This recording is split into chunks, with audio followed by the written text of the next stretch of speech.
আসসালামু আলাইকুম এভরিওয়ান, আশা করি সবাই ভালো আছেন। আজকের আমার এক স্টুডেন্ট মাজহারুল ইসলাম, তার সাথে কিছু কথা হবে আইএলটিএস এবং হায়ার স্টাডি নিয়ে। আর আপনারা যারা এই ভিডিওটি দেখছেন অবশ্যই যদি কোনো কিছু জানার থাকে তাহলে কমেন্ট সেকশনে অবশ্যই জানাবেন, বিকজ আজকের ভিডিওটি হচ্ছে খুবই গুরুত্বপূর্ণ। স্টাডি ইন ইউরোপ, স্পেসিফিকলি হচ্ছে হাঙ্গেরির জন্য, যারা আসলে হাঙ্গেরিতে স্টাডি করতে চাই। স্টাডি কস্ট বা আইএলটিএস কত ব্যান্ড স্কোর আসে বা কোথায় এক্সাম দিতে হবে, অথবা বাংলাদেশে তো হাঙ্গেরির আসলে এম্বাসি নাই, সেহেতু ইন্ডিয়াতে যেতে হয়, সমস্ত প্রসেস গুলো নিয়ে হচ্ছে আজকের এই ভিডিওটা। এবং এখানে টোটাল আইএলটিএস থেকে শুরু করে, মানে আইএলটিএস জার্নি থেকে শুরু করে একদম স্টাডি পর্যন্ত, ভিসা প্রসেসিং বা এক্সাম, সব ধরনের বিষয় নিয়ে কথা হবে আজকে মাজহারুল ইসলামের সাথে। আচ্ছা মাজহারুল ইসলাম, তুমি তোমার পরিচয়টা একটু দাও। আসসালামু আলাইকুম এভরিওয়ান। আমার নাম মোহাম্মদ মাজহারুল ইসলাম। আমি নারায়ণগঞ্জ থেকে বিলং করি। তো আমি 2018 আমি ইন্টারমিডিয়েট কমপ্লিট করছি, হায়ার সেকেন্ডারি সার্টিফিকেট। তো ওটা কমপ্লিট করার পর দেন আমি আইএলটিএস করছি। তো আপনার কাছে আইএলটিএস করছি। তো দেন আমি 4টা থেকে 5টা মক টেস্ট দিছি। দেওয়ার পরে আমি আইডিপি থেকে আমি আইএলটিএস এক্সাম দিছি। তো ওখান থেকে আমার আইএলটিএস এর টোটাল ব্যান্ড স্কোর ছিল 6 and speaking এ ছিল 6.5 and reading, writing and listening এ ছিল 6 ওখান আচ্ছা, থেকে। এখন হচ্ছে আহ হুম, মাজহারুল, তোমার হচ্ছে আইএলটিএস প্রিপারেশনের জন্য তুমি কোন কোন বই ফলো করেছিলা সেটা যদি একটু শেয়ার করো। আইএলটিএস প্রিপারেশনের জন্য আমি ক্যামব্রিজ আইএলটিএস এর যে বইগুলো আছে এগুলো সব জায়গায় পাওয়া যায়। তো আমি নীলক্ষেত থেকে নিছিলাম আর কি। তো 8 to 15 আমি এটা ইউজ করছি। দেন ক্যামব্রিজ অফিসিয়াল একটা বুক ছিল, তো ওই বইটা ফলো করছি। আর স্পিকিং এর জন্য আপনার যে বইটা প্রোভাইড করছিলেন, তো ওই বইটা আমি ফলো করছি আর কি। আর আচ্ছা, আইএলটিএস আর ট্রেনার হচ্ছে নামে তোমার, একটা বই আছে, ওই হ্যাঁ, বইটাও ফলো করছি আমি। আচ্ছা, আইএলটিএস প্রিপারেশনের জন্য তোমার টাইম কত লাগছিল আর কি, টোটাল সর্বমোট মিলিয়ে আর কি টাইম? এবার depends on practice, because by যে প্র্যাকটিস, আইএলটিএস পরীক্ষার জন্য প্র্যাকটিসটা হলো সবচেয়ে বড় কথা। আপনি you have must practice on IELTS every module, like speaking, listening, reading and writing. বিশেষ করে স্পিকিংটা সবচেয়ে বেশি প্র্যাকটিস করতে হবে আর কি। আর বিশেষ করে কেউ যদি ভালো রেজাল্ট করতে চায়, ওর মাস্ট মক টেস্ট দিতে হবে। মিনিমাম 4টা থেকে 5টা মক টেস্ট দিতে হবে। আচ্ছা, তোমার যদি টোটাল কত মাস লেগেছিল আর কি আইএলটিএস প্রিপারেশন? আমার অ্যারাউন্ড 3 to 4 মান্থ লাগছিল আর কি। তো আমি ইনশাআল্লাহ 3 to 4 মান্থের মধ্যে আমি কভার করে দেন আমি আইটিপি তে এক্সামটা দিয়েছিলাম। দেন আমার আইএলটিএস সিক্স আসছিল আর কি। তো আমি আর এক্সাম দেওয়ার আমি 1 মাস আগে আমি 5বার, এখন অনেক প্রায় 1 ইয়ার্স এর হয়ে গেছে। তো তো সঠিক মনে নাই আর কি কয়টা মক দিয়ে দিছি। তো 4টা দিয়েছিলাম আমার মনে আছে, মেবি 5টাও দিয়েছিলাম। মানে আমি যতটুকু ইচ্ছা তাতে আমি ট্রাই করছিলাম আর কি। তো দেখছি, তো আপনিও বলছিলেন যখন মক টেস্ট দিয়েছিলাম, তো যে না ঠিক আছে, তুমি এখন আইএলটিএস সেন্টার বসতে পারো, তুমি এক্সাম দিতে পারো, তুমি ক্যাপেবল আছো আর কি। আর যারা আইএলটিএস করতে চাইতেছেন বা ওদের একটা জিনিস বলবো, ওদের মক টেস্ট দেয়া যাদের কাছেই দেন, অনেক টেস্ট সেন্টার আছে যারা যারা নাকি আইডিপি কর্তৃক, ব্রিটিশ কাউন্সিল কর্তৃক, তাদের কাছে দিবেন যারা নাকি আইডিপি ব্রিটিশ কাউন্সিল কর্তৃক স্বীকৃত। তো ওখানে 4টা থেকে 5টা মক টেস্ট দিলে আপনি বুঝতে পারবেন যে আপনি ক্যাপেবল কিনা। আর সবার কাছে একটা অনুরোধ, যে যখন পর্যন্ত আপনি ক্যাপেবল না হবেন তখন পর্যন্ত আইএলটিএস এক্সাম দিবেন। এতে আচ্ছা, করে আপনি যদি বারে বারে চিন্তা করেন যে আমি বারবার আইএলটিএস দিব, আইএলটিএস দিয়ে আমি ভালো রেজাল্ট করবো, এটা কখনোই সম্ভব না। আপনি যখনই মক টেস্ট দিবেন তখন আপনার ক্যাপেবল কিনা, আপনার যোগ্যতা আছে কিনা, যে আপনার যে কাঙ্ক্ষিত স্কোরটা আছে, স্কোরটা আপনি পাবেন কিনা, তখন এটা আমি বুঝতে পারবেন। তখন কিনা আপনি মক টেস্ট দিবেন। এই মক টেস্টের সুবিধা হইলো কি, আপনি 3 to 4 thousand, আর কিছু কিছু জায়গায় 2,000, 1,000 আছে মক টেস্ট। এরা হলো আপনার সেন্ট জোন্স আছে, মেন্টরস আছে, এটা আলাদা আলাদা এজেন্সি আছে, এজেন্সি ভেদে ওদের ডিফারেন্স আছে মক টেস্টের ধরনটা। আর যেই টেস্ট নেওয়ার সিস্টেমটা, ওইটাও ডিফারেন্স আছে। তো যেখানেই দেন না কেন, আপনি যার কাছে দিবেন তার কাছ থেকে আপনি আস্ক করতে পারেন, বা ওই স্যাররা সবাই বলে দেয়। যেমন আমি জীবন ভাইয়ের কাছে দিছি, তো ওরা বলে দেয় যে না ঠিক আছে, এখন তুমি ক্যাপেবল, যে তুমি এক্সাম দিলে তোমার যে কাঙ্ক্ষিত স্কোরটা আছে ওইটা পাওয়ার সম্ভাবনা আছে, বা তুমি এখন ক্যাপেবল আইএলটিএস সেন্টারে বসার জন্য, এক্সাম দেওয়ার জন্য। তখন আমি এক্সামটা দিবে। এতে করে আপনার টাকাটা, খরচটা, কষ্ট কমে যাবে। হুম। যখন আপনি একটা আইএলটিএস পরীক্ষা দিতে, আমি যখন আইএলটিএস পরীক্ষা দিছি তখন 16.5K লাগছে বা 16,500 টাকা লাগছে। এখন কত আছে এটা আমি সঠিক জানি না, মেবি 17 আছে। 18,750 টাকা হয়ে গেছে। 18,750 টাকা হয়ে গেছে, তো অনেক বেড়ে গেছে আর কি। তো হ্যাঁ, আমি দিছি 2019 দিছি আর কি। তো হ্যাঁ, ওই সময় কম ছিল, তো এখন ওইটা বাইরে গেছে। তা আপনি যদি আপনি 5টা মক টেস্ট দেন, তো ওখানে আপনার খরচ হইতেছে 2,000 টাকা। তা আপনি যদি একবার আইএলটিএস দেন, ওখানে আপনার খরচ হচ্ছে এখন যা ভাই যা বললো 18,000 বা 19,000 টাই ধরেন। তো আপনার অনেক কষ্ট। আপনার হ্যাঁ। মক টেস্ট দিলে যে আপনি ফেল করেন, আপনার কাঙ্ক্ষিত স্কোর না ওঠে, আপনার ওইরকম আপনার এক্সপেন্স হবে না, আপনার কস্ট বেঁচে যাবে অনেক। আর আপনি যদি চিন্তা করেন না আমি 2বার 3বার আইএলটিএস দিব, তো এটা আপনারই ক্ষতি আর কি। যে আপনার যে অর্থনৈতিক যে এক্সপেন্সটা আছে ওইটা আপনার বেড়ে যাবে, আপনার বারবার এক্সাম আচ্ছা, দিতে হবে। এখন এই তোমার কাছে, এক্সামটা যদি আপনি মক টেস্ট দেন তাহলে এটা আপনার হ্যাঁ, জন্য উপকারী। হ্যাঁ ভাই বলেন। আচ্ছা, তোমার কাছে হচ্ছে আইএলটিএস এর যে 4টা মডিউল আছে, তোমার কাছে সবচেয়ে কঠিন কোন মডিউলটা মনে হয়েছিল এটা, এবং এটা কিভাবে প্র্যাকটিস করে তুমি ওভারকাম করছো, এটা একটু জাস্ট শেয়ার করো।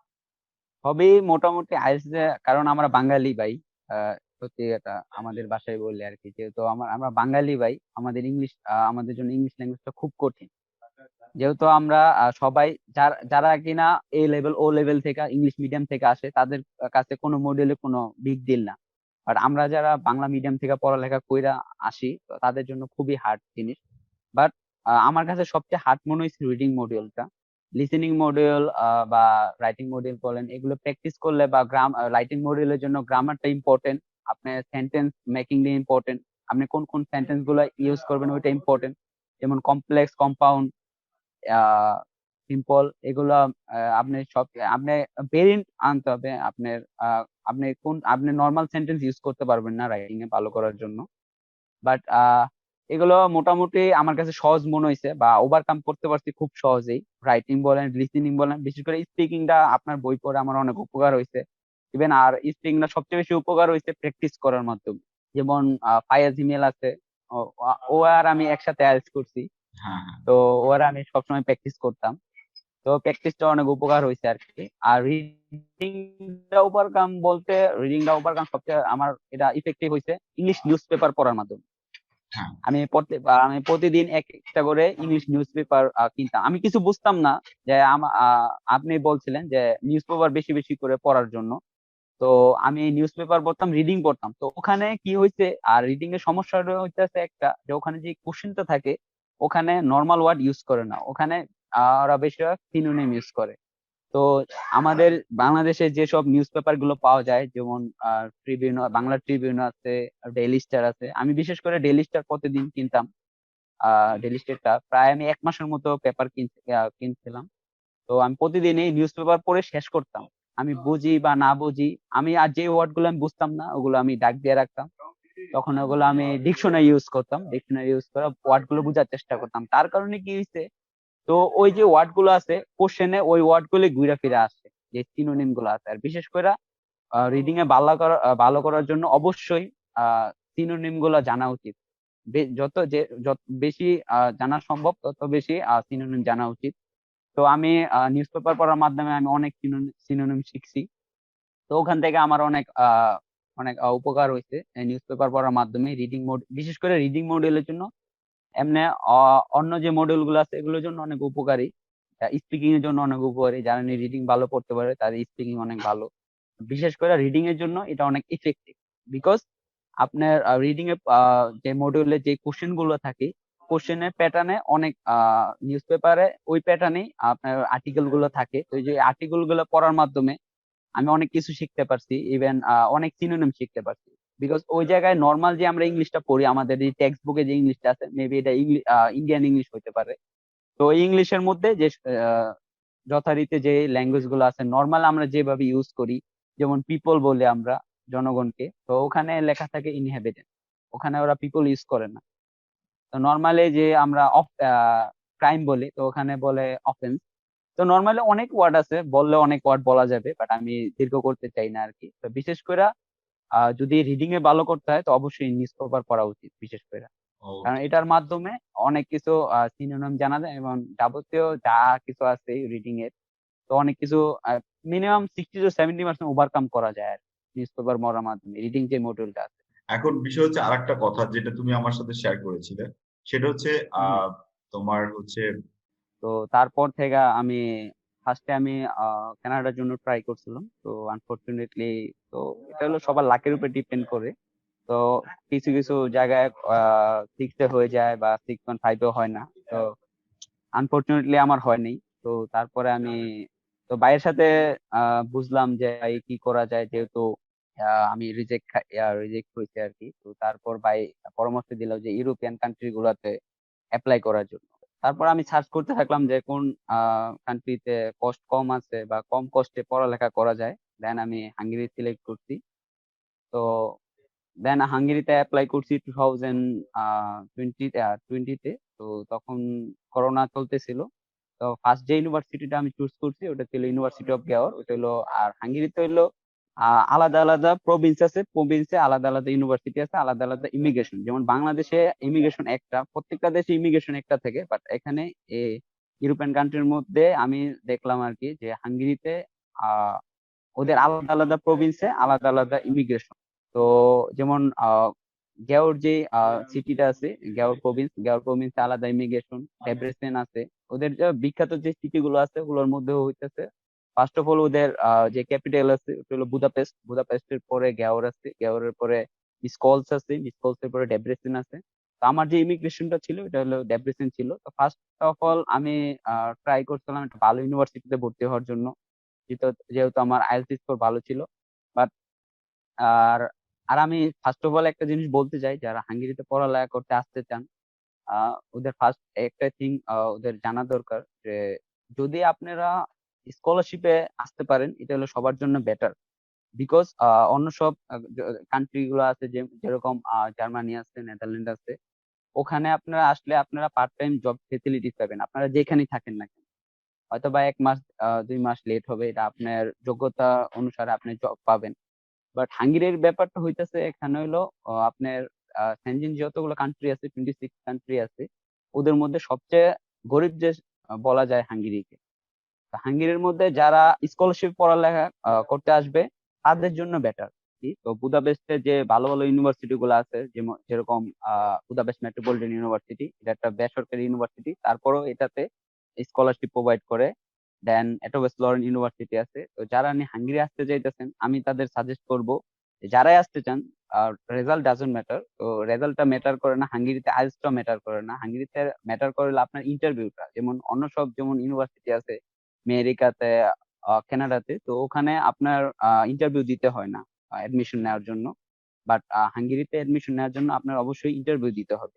ইন্টারভিউ আচ্ছা, ওরা দেখে আপনার ঠিক কমিউনিকেশন আছে। স্কিলটা কিরকম আছে। আপনার আইএলটিএস রেজাল্ট আপনি 6.5 পাইছেন বা 7 পাইছেন ওটা ওরা ম্যাটার করে না। ওদের মূল যে জিনিসটা আছে ওটা হলো আপনার কমিউনিকেশন স্কিল কিরকম, আপনি ওই সাবজেক্টের জন্য পারফেক্ট কিনা, আপনার ফ্যামিলির আপনাকে ওই জায়গায় পড়ালেখা করানোর সামর্থ্য আছে কিনা, ওই জিনিসগুলো ওরা যাচাই করে। অ্যারাউন্ড 17 to 18 মিনিট 18 মিনিট আপনার এক্সাম নিবে। এক্সাম নেওয়ার পরে দেন ওদের যদি মনে হয় না ঠিক আছে আপনি ওদের কলেজে ভার্সিটিতে পড়ার জন্য যোগ্যতা রাখেন, তখন ওরা আপনাকে 7 থেকে 8 দিনের মধ্যে অফার লেটার পাঠাবে, আপনাকে অ্যাডমিশন দিবে। তারপর থেকে আপনাদের যে ফার্দার যে প্রসেস গুলো আছে ওগুলো শুরু আর কি। আর আমি আমি আগে জানতাম না যে এখানে স্কলারশিপে আবেদন করা যায়। তো আমি পরে জানতে পারছি আর কি, এই জন্য আমি স্কলারশিপে আবেদন করি নাই। তাহলে যদি আমি আগে জানতাম তো অবশ্যই আবেদন করতাম, যেহেতু আইএলটিএস 6 আছে। তো এখানে যাদের আইএলটিএস 6 আছে ওরা আবেদন করতে পারে স্কলারশিপের জন্য। তো স্কলারশিপে যে আবেদনটা করতে হয় এটা জানুয়ারির আগে করতে হয় আর কি। তো এটা শুরু হয়ে যায় ডিসেম্বর থেকে জানুয়ারির মধ্যে ওই আবেদনটা করতে হয় আর কি। তো তখন এখানে যে ফান্ডটা আসে এটা হলো বাংলাদেশ সরকার আর হাঙ্গেরিয়ান সরকার কম্বাইন করে 50-50% ওরা কম্বাইন করে স্টুডেন্টদের স্কলারশিপটা দেয়। তো এটা বাংলাদেশের সরকারও যাচাই করে, হাঙ্গেরিয়ান সরকারও যাচাই করে যে এই স্টুডেন্টকে স্কলারশিপ দিলে স্টুডেন্ট আইসা পড়ালেখা করবে কিনা। তো স্কলারশিপের পাশাপাশি এখানে আসার পর সরকার তাদের স্টাইপেন্ড দেয়, এখানে স্টাইপেন্ড বলে যে ওই টাকাটা প্রোভাইড করে এখানে। আর এখানে যে কারেন্সি আছে এটা আবার বাংলাদেশের কারেন্সি থেকে অনেক কম। যেমন বাংলাদেশের 1 টাকা হাঙ্গেরির যে কারেন্সি, লোকাল কারেন্সি, ওইটাকে বলা হয় হুপ, মিনস ফরেন। তো ফরেন বলে আর কি। তো বাংলাদেশের 1 টাকা এখানে 3.5 সামথিং ফরেন। তো অনেক কম। তো এখানে ওরা প্রত্যেক মাসে যে যারা স্কলারশিপ স্টুডেন্ট আছে আর কি, তো ওদের 90,000 ফরেন, অ্যারাউন্ড যদি বাংলা টাকাতে ওখানে ধরি আর কি, তো অ্যারাউন্ড 25,000 টাকা প্রোভাইড করে। তো একজন স্টুডেন্টের জন্য হাঙ্গেরিতে 25,000 এ থাকা খাওয়া, ও যেখানেই থাকুক, হাঙ্গেরিতে অনেক লো কস্ট। তো হোস্টেলে থাকুক বা অ্যাপার্টমেন্টে থাকুক, 25,000 এনাফ। তো ওদের থাকা খাওয়া, ইভেন ভার্সিটি তো ওদের যে টিউশন ফিসটা আছে এগুলো তো এমনি ফ্রি। তো ওটার পরে ওদের যে হোস্টেল ফি গুলো আছে আর কি, হোস্টেল ফি, ওদের থাকা খাওয়া, ওটার জন্য সরকার ওদের প্রত্যেক মাসে 90,000 ফরেন ওদের প্রোভাইড করে। তো এটা হলো যারা স্কলারশিপ আবেদন করছে তাদের জন্য। বাট আমাদের হইতাছে কি, আমি আসার আগে ওখানে প্রায় 4,400 ইউরোস আমি পে করছি। এটা বাংলা টাকায় অ্যারাউন্ড 4,60,000 মতো আসছে আমার, পাঠানো সহ টিউশন ফিস। তো এখানে আসার পর আমার মান্থলি এখানে 20,000 এর মতো আমার খরচ হইতাছে, বাংলা যে টাকা আর কি, প্রায় 200 ইউরোস মতো খরচ হইতাছে। তো আমি সবাইকে বলবো যে যদি কেউ এখানে হাঙ্গেরিতে অ্যাটলিস্ট হাঙ্গেরিতে পড়ালেখা করতে চান, তাদের অবশ্যই উচিত স্কলারশিপের জন্য অ্যাপ্লাই করে। তারপরে যদি স্কলারশিপ না পান, দেন আপনাদের উচিত না, ঠিক আছে, যদি আপনাদের ইচ্ছা হয় যে আমি হাঙ্গেরিতে পড়ালেখা করব। বাট একটা জিনিস এখানে আছে যে হাঙ্গেরি যদি আপনি পড়ালেখা করেন, নেদারল্যান্ডে পড়ালেখা, আপনি ইউরোপিয়ান যে কোনো ইউনিভার্সিটিতে পড়ালেখা করেন, আপনার যে ইউনিভার্সিটি যে ডিগ্রিটা, আপনার হাই কোয়ালিটি ডিগ্রি পাবেন। আর এখানে যত ইউনিভার্সিটি আছে, ম্যাক্সিমাম ইউনিভার্সিটি হইতেছে আপনার গভর্নমেন্ট কর্তৃক, এখানে গভর্নমেন্ট কর্তৃক চালানো হয় যত ইউনিভার্সিটি আছে। ইভেন আপনার সব ইউনিভার্সিটিতে আপনি স্কলারশিপ প্রোগ্রাম পাবেন। আপনার আপনি একটা ইউনিভার্সিটি আপনার পছন্দ হইতেছে না, আপনি আরেকটা ইউনিভার্সিটি চুজ করবেন, প্রতিটা ইউনিভার্সিটিতে আপনি এজেন্টের সাথে কথা বলতে পারেন, বা আপনি সরাসরি ইউনিভার্সিটি। বাট আমি প্রিফার করব, কারণ আমি তো এজেন্টের সাথে কথা বলছি, তো অনেক ঝামেলা আছে আর কি। এজেন্টরা সবকিছু সবসময় বলে না, ওরা পার্সোনালি ওদের যে প্রফিটটা আছে ওরা সবসময় চিন্তা করে। বাট আপনি সবচেয়ে বেটার হবে, আপনি যদি যে ইউনিভার্সিটিতে পড়তে চান ওই ইউনিভার্সিটির সাথে সরাসরি যদি কথা বলেন, এটা হলো সবচেয়ে বেটার হবে আর কি। আর সেকেন্ড অফ অল, আপনি ইউনিভার্সিটিতে আলাপ করে, ইউনিভার্সিটি সবসময় ইন্টারন্যাশনাল, প্রত্যেকটা ইউনিভার্সিটির ইন্টারন্যাশনাল স্টুডেন্টের জন্য ইন্টারন্যাশনাল কোঅর্ডিনেটর অফিস আছে। তো আপনি ওখান বরাবর আপনি প্রত্যেকটা যে ইউনিভার্সিটি চুজ করবেন, আপনি সার্চ দিবেন গুগলে, ইউনিভার্সিটির লিঙ্ক পেয়ে যাবেন, ইউনিভার্সিটির মেল পেয়ে যাবেন। আপনি যদি ফার্দার কোনো কিছু জানার থাকে, তো আপনি সরাসরি মেল করতে পারবেন, ওরা সবসময় আপনাদের জন্য ওয়েলকাম। যে কোনো কোশ্চেন, যে কোনো ব্যাপারে, আপনি যে কোনো ব্যাপারে, সাবজেক্ট ব্যাপারে হোক বা টিউশন ফিস ব্যাপারে হোক, যে কোনো ব্যাপারে আপনি যে কোনো কিছু জানতে পারবেন, ওরা সরাসরি আপনাকে রিপ্লাই দিবে। হয়তোবা রিপ্লাইটা আপনার আর যথারীতি অনুযায়ী হাঙ্গেরিতে হোক বা ইউরোপে হোক, এখানে স্যাটারডে আর সানডে অফ থাকে। তো এই 2 দিন বাদে আপনি যে কোনো দিন ওদের মেল দিতে পারবেন। তো আপনি আশা করি 8 or 9 আওয়ার্স এর মধ্যে ওরা অ্যান্সার দিয়ে দেয়। তো যে কোনো কোশ্চেনের অ্যান্সার আপনি পেতে পারবেন আর কি। হুম। বিশেষ করে যে তুমি যে প্রবলেমটা ফেস করছো, যে তোমাকে ইন্ডিয়াতে যাইতে হয়েছে, আসলে এই যাওয়া আসা বা ওখানে তোমাকে একটা এক্সামও দিতে হয়েছিল তোমার ভিসার জন্য। ভিসা আমার টোটাল ভাইয়া, আমার দুইবার এক্সাম দিতে হয়েছে। একবার ইউনিভার্সিটিতে এক্সাম দিছি, দেন এম্বাসিতে আরেকবার এক্সাম দিছি। তো টোটাল দুইবার আমার এক্সাম দিতে হয়েছে। এম্বাসি, যেদিন এম্বাসি ফেস করছি, তো ওই দিন ওখানে গিয়ে আবার দুইটা এক্সাম হয়েছে, একটা হলো রাইটিং এক্সাম হয়েছে, একটা হলো স্পিকিং এক্সাম। তো ওদের এত কঠিন হওয়ার একটা মাত্র কারণ যে ইউরোপিয়ান ভিসা, বিকজ ওদের একটা ভিসার মাধ্যমে আপনি 26 কান্ট্রি ভিজিট করতে পারবেন। তার কারণে আপনি যে কোনো এম্বাসিতে দাঁড়ান না কেন, হোক সেটা নেদারল্যান্ড এম্বাসি, হোক সেটা জার্মান এম্বাসি, আপনার এক্সামটা ওইরকম ভাবে নিবে যাতে আপনি ক্যাপেবল আছেন কিনা, ওদের দেশে যাওয়ার জন্য আপনি ক্যাপেবল কিনা, ওটার জন্য ওরা দুইটা এক্সাম নেয়। বিশেষ করে হাঙ্গেরিতে আমি জানি, বাট আমি যেহেতু এক্সাম দিছি, তো ওখানে যাওয়ার পর আপনি ইন্ট্রোডিউস করবে, করার পরে আপনার ফার্স্ট ওদের আপনার সাবজেক্ট অনুযায়ী ওদের একটা রাইটিং এক্সাম নিবে, দেন স্পিকিং এর এক্সাম ওরা নেওয়ার পরে, যখন আজ ওরা যাদের মনে করে না ঠিক আছে ও ক্যাপেবল, ওদেরই এক্সামটা অনেকক্ষণ ধরে নেয় আর কি, অ্যারাউন্ড 17 or 18 মিনিট। বাট যাদের ওদের আর বিশেষ করে যারা হাঙ্গেরিতে আবেদন করতে চায়, তাদের আইএলটিএস এর জন্য আমি বেশি বলবো না যে আইএলটিএস এ ভালো হতে হবে। এরকম অনেক আছে আমাদের সাথে ভিসা পায়নি আইএলটিএস এ, বাট ওরা স্পিকিং এ খারাপ করছে। ওরা সবচেয়ে বড় করে যে জিনিসটা দেখে ওইটা হলো স্পিকিং, কমিউনিকেশন যে স্কিলটা আছে, ওই জিনিসটা ওরা দেখে। যে ওর কমিউনিকেশন স্কিল কিরকম, ও ভালোভাবে ইংলিশ বলতে পারে কি, ওই জিনিসটা ওরা দেখে। আর বিশেষ করে সাধারণ জ্ঞান, যে ওদের ইন্টেলেকচুয়াল কিনা, ওদের সাধারণ যে নলেজটা আছে ওই নলেজ গুলো ওদের আছে কিনা, বিশ্বে কি কি করতেছে, কারেন্ট সিচুয়েশন কি। যেমন কিছু কিছু জিনিস, যেমন ভারত কে আবিষ্কার করছে, আমেরিকা কে আবিষ্কার করছে, এরকম অনেক কিছু আছে যে সাধারণ যে জ্ঞানগুলো, বেসিক যে নলেজ গুলো আছে ওগুলো গ্যাদার করতে হয়। তো আমি ভালোভাবে অনেক প্রিপারেশন নিয়েছিলাম, তার কারণে আমি 85 to 86% রেজাল্ট করছিলাম। তার কারণে ওরা আমাকে বলছে যে, ওরা ফার্স্টে আমার ম্যাথ এক্সাম নিয়েছিল, তো নর্মালি ওরা 15 to 16 কোশ্চেন দেয় ম্যাথে। Math, basic knowledge, in total 15 to 16 question থাকে। তো ওখানে দেওয়ার পর আমি ওখান থেকে প্রায় 12 to 13 আমি ওখানে আমার হয়েছে, কারেক্ট হয়েছে। তো হওয়ার পরে হওয়ার শেষে তো আমার যে কনসুলেটর আছিল, তো কনসুলেটর অনেক খুশি হয়েছিল। খুশি হওয়ার পরে তো উনি আমাকে আস্ক করছে যে আমি ম্যাথে ইন্টারেস্ট আছে কিনা। তো দেন আমি বলছি ইয়েস। তো বলার পরে দেন আবার নিউ 10টা আমাকে কোশ্চেন দিছে, শুধু পুরো ম্যাথের উপরে। তো ওখান থেকে আমি 70% অ্যান্সার করছিলাম। তো তারপরে আমার আল্লাহর লাখ লাখ শুক্রিয়া। তো পরে টোটালি নর্মালি যাদের এটা কনসুলেটের উপর ডিপেন্ড করে, বিশেষ করে যে হার্ড হবে না নর্মাল হবে। ওরা যদি মনে করে না ঠিক আছে, রিয়েল স্টুডেন্ট মনে হয় যে না ও পড়ালেখা করবে, তো ওদের বেশি যে স্পিকিং যে কোশ্চেন গুলা, ওগুলো এরকম কোশ্চেন, হার্ড কোশ্চেন করে না। নর্মালি যে কোশ্চেন গুলো করে যে tell me about yourself, who is your supporter or sponsor, same thing. আমার একটা, আমি একটু গিয়া ভুল করে ফেলছিলাম।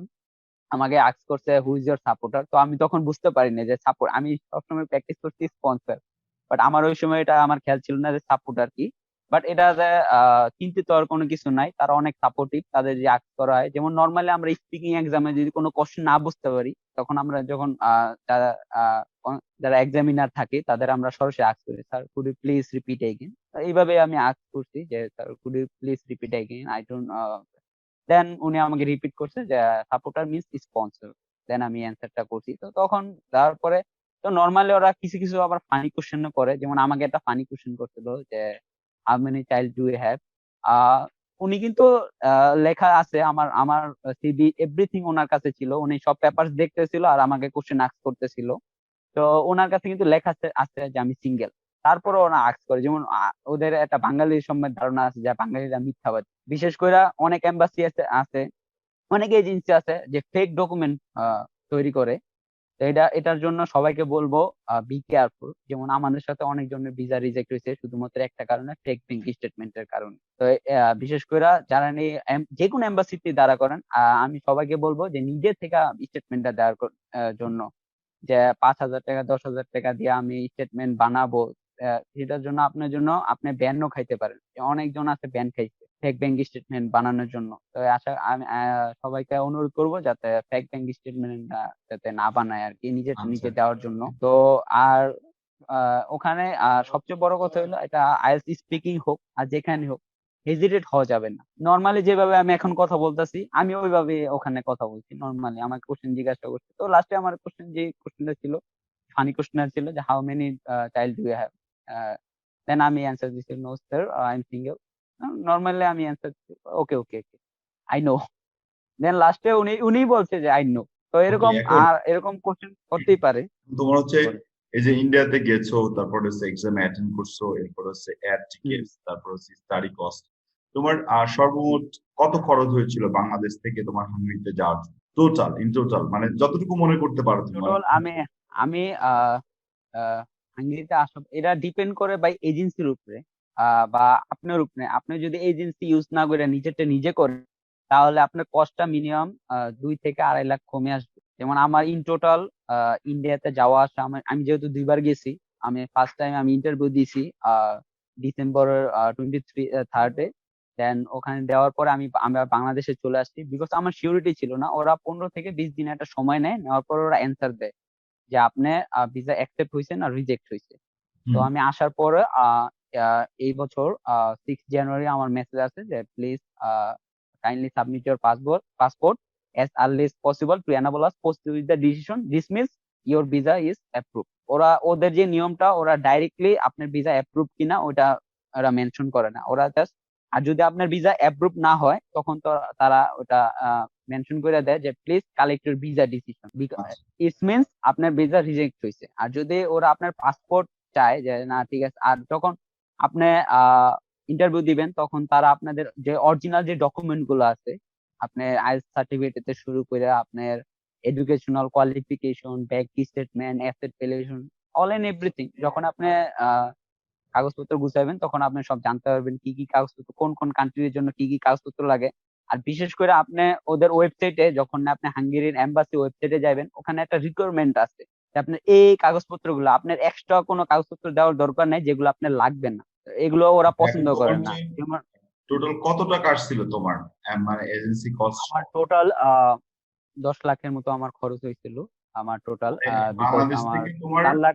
মানে বাংলাদেশ থেকে টোটাল ফ্লাই করার পর্যন্ত, তাই তো, না ল্যান্ড করা পর্যন্ত? আমি হাঙ্গেরি আসা পর্যন্ত, ইভেন আমি হাঙ্গেরি আসার সময় প্রায় 80,000 টাকা আমার সাথে করে নিয়ে আসছি, ওইটা সহ আমার 10 লাখ টাকা খরচ। ও আচ্ছা আর ওইটা বাদে যদি আমি ধরি শুধু এজেন্সিকে যে টাকা দিছি আর টিউশন ফিস যা দিছি পে করছি, ওইটা আমার শুধু 7 লাখ টাকা খরচ।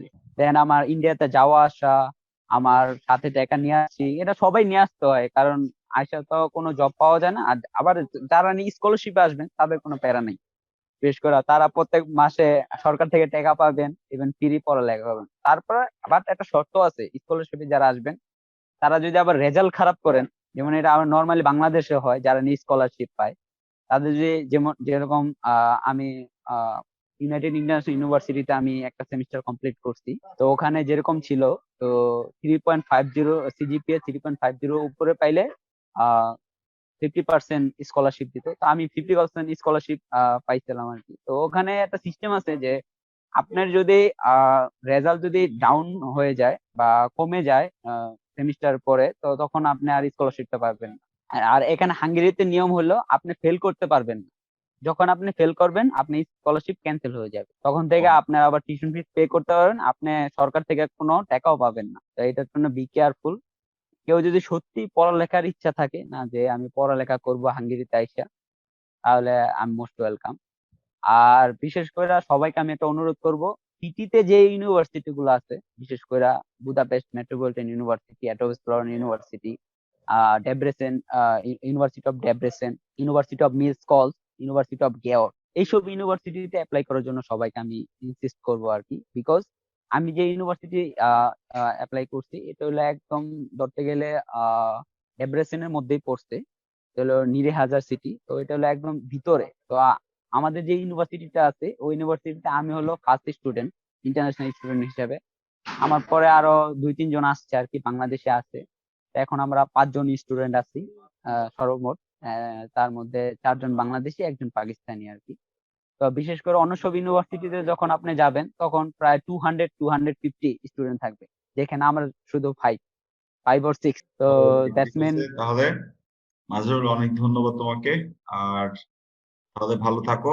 আর আমার চ্যানেল স্টুডেন্টসদের জন্য যদি কিছু বলতে চাও বলে দাও, আমরা শেষ করে দিব আর কি ইন্টারভিউ। সবাইকে ধন্যবাদ এতক্ষণ আমার কথা শোনার জন্য। তো সবার জন্য আমি কাউকে অ্যাডভাইস দেব না বা কাউকে জ্ঞান দেওয়ার চেষ্টা করব না, জাস্ট নর্মালি একটা কথা বলতে চাই, আর যদি ফরেনে স্টাডি করার ইচ্ছা থাকে বা সবার আগে যে কোনো দেশে পড়তে চাও, সবচেয়ে ইম্পর্টেন্ট হইতেছে আইএলটিএসটা, বিশেষ করে বাঙালিদের জন্য। কেউ যদি আইএলটিএস করে তার জন্য পুরো ওয়ার্ল্ড, যে কোনো কান্ট্রিতে আপনি যেতে চান, আমরা অস্ট্রেলিয়া যেতে চান আপনার আইএলটিএস লাগবে, আপনি জার্মানি যেতে চান আপনার আইএলটিএস লাগবে, আপনি আমেরিকা যেতে চান আপনার আইএলটিএস লাগবে। আইএলটিএস হলো সবচেয়ে ইম্পর্টেন্ট। আপনি যদি ফার্স্ট ওয়ার্ল্ড কোনো কান্ট্রিতে আপনার পড়ালেখা করার ইচ্ছা থাকে, আপনার ফার্স্ট আপনার প্রায়োরিটি হইতেছে আপনার আইএলটিএস আইএলটিএস করতে হবে।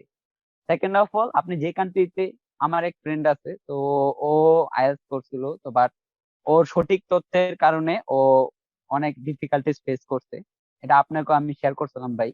তো তার কারণে আমি বলতে চাই, যে কান্ট্রিতে আপনি পড়ালেখা করতে করতে চান, হোক সেটা নেদারল্যান্ড, হোক সেটা হাঙ্গেরি, যে কিনা এই বিষয়ে বিশদ জানে, তার কাছ থেকে জিনিসটাকে জানবেন যে কিভাবে অ্যাপ্লাই করতে হয়, কিভাবে কি করতে হয়, ওই ওই কান্ট্রিতে অ্যাপ্লাই করার জন্য বা ওই কান্ট্রির যে কোনো ইউনিভার্সিটিতে অ্যাপ্লাই করার জন্য রিকোয়ারমেন্ট কি লাগে, ওইটা ফার্স্ট অফ অল আপনি জানতে হবে। এরকম অনেক এজেন্সি আছে, আমি নিজেও দেখছি, আমি অনেক নিজে ফেস করছি, এরকম অনেক এজেন্সি আছে আপনাকে যাওয়ার পরে বলবে 100% ভিসা আপনাকে পাঠিয়ে দিতেছি, আপনার আইএস কোনো ম্যাটার না, এম্বাসি কোনো ইন্টারভিউ কোনো ম্যাটারই না। বাট আনফরচুনেটলি যখন আপনি এম্বাসি ফেস করবেন তখন আপনি দেখবেন জিনিসটা যে টোটালি ডিফারেন্স। তখন আপনি আর নিজে চাইও কিছু বলতে পারবেন না। এই জন্য আমি একটাই আমার একটা রিকোয়েস্ট সবার কাছে, কোনো উপদেশ দিতে চাই না, আমি ছোট ভাই হিসাবে, সবাই বড় ভাই আমার।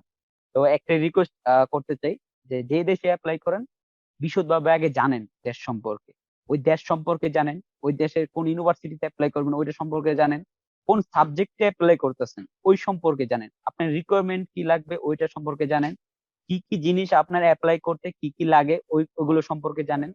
আর বিশেষ করে যখন আপনি অ্যাডমিশন পেয়ে যাবেন তারপরে কি কি করণীয় ওইসব সম্পর্কে বিশদভাবে জানেন।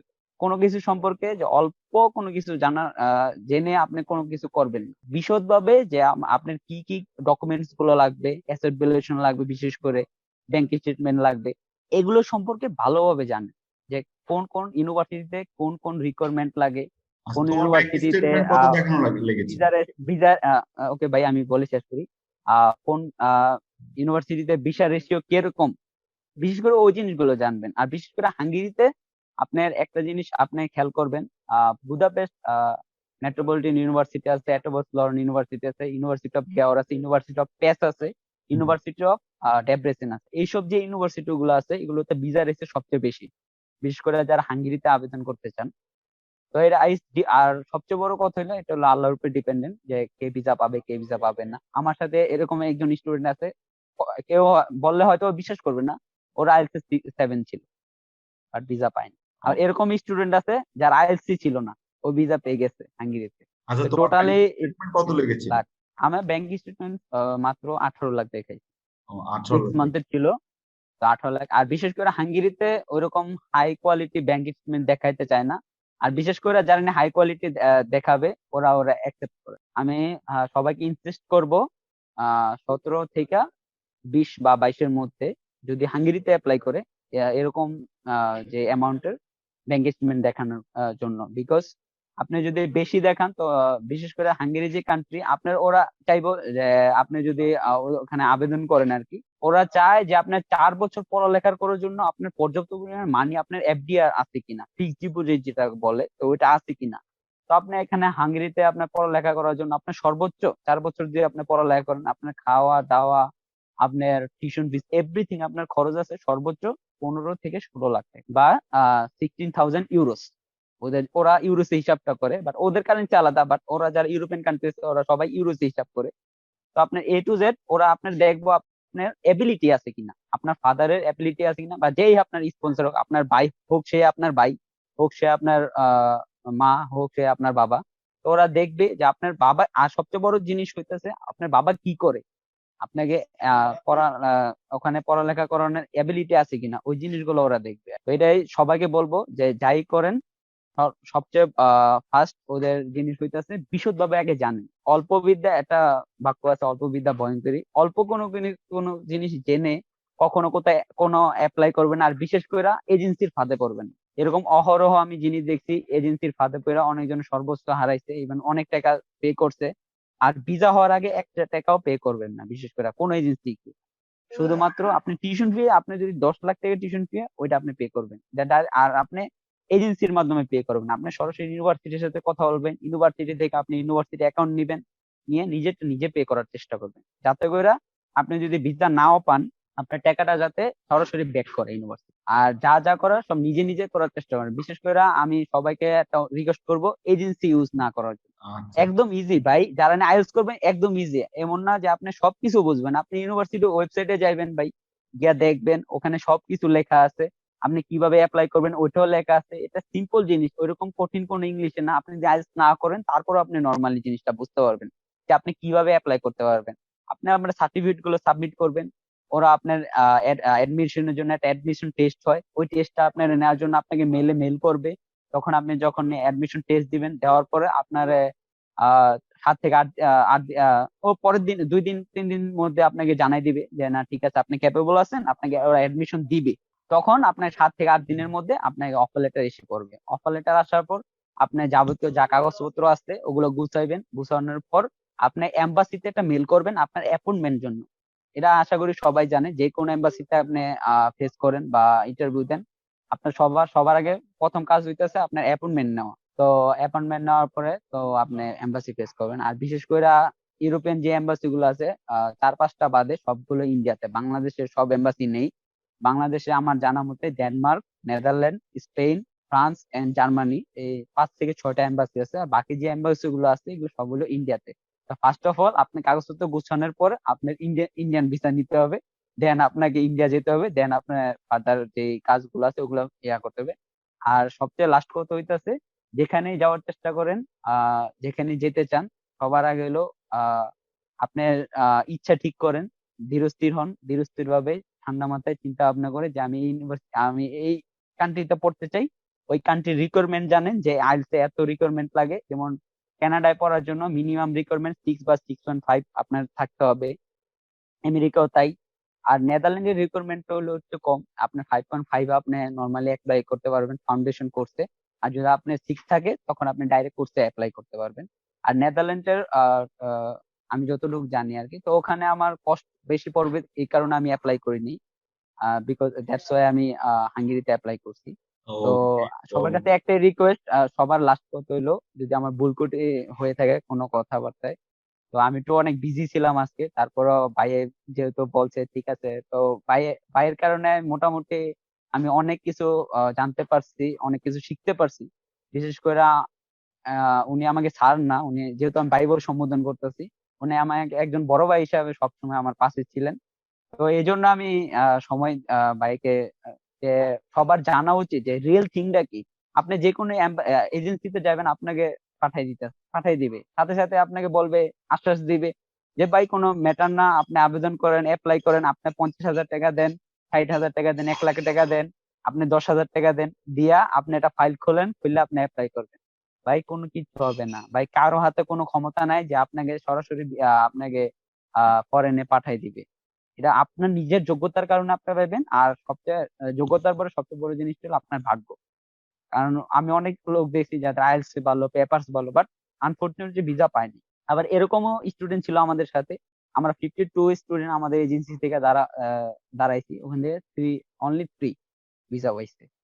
তো এটা হলো টোটালি লাক। একজন ভিসা পাইছে, ও আইএলসি করেনি, ওর কমিউনিকেশন স্কিল অনেক ভালো ছিল। ও ওর আবার একটা সুবিধা ছিল, ও লেভেল থেকে পড়ছে, তো ওর ইংলিশ স্পিকিং অনেক ভালো ছিল। তো ও উতরাই গেছে। তো একটা, আর সবার কাছে একটা রিকোয়েস্ট, যাই করেন ভাই বিশদভাবে একটা জিনিস সম্পর্কে জানেন। আর আপনি যে কান্ট্রিতে অ্যাপ্লাই করেন বা ইউনিভার্সিটিতে অ্যাপ্লাই করেন, যে আপনার রিকোয়ারমেন্টটা কি, ফার্স্ট অফ অল রিকোয়ারমেন্টটা জানেন, রিকোয়ারমেন্ট অনুযায়ী আপনি প্রস্তুতি নেন। তো সবার ওকে, কাছে আমি যদি কোনো ভুল ত্রুটি কইরা থাকি তো আমাকে ক্ষমা করে দিন। তো নো প্রবলেম। আহ, তো মাসরুল ইসলাম, তাহলে ভালো থাকো। আর আর যাই ধন্যবাদ বল, ভাই। আর আপনাকে আইসা অনেক কষ্ট দিলাম ভাই। না না না, কোনো সমস্যা নাই। আর যারা আমাদের সাথে আমাদের সাথে এতক্ষণ ছিলেন বা ভিডিওটি দেখেছেন, সবাইকে অসংখ্য ধন্যবাদ। আর ভিডিওতে যদি কোনো ইনফরমেশন আপনার মনে হয় যে আপনার জন্য গুরুত্বপূর্ণ, তাহলে আমাদের এই ইন্টারভিউটা সার্থক হবে। আর যদি ফার্দার কোনো ইনফরমেশন প্রয়োজন হয় ইউরোপ স্টাডি অথবা হাঙ্গরি নিয়ে, তাহলে অবশ্যই কমেন্ট সেকশনে জানাবেন। ইনশাল্লাহ সব প্রশ্নের উত্তর দিয়ে দেওয়া হবে কমেন্ট সেকশনে। তো আজকে এই পর্যন্তই। আল্লাহ হাফেজ, সবাই ভালো থাকবেন।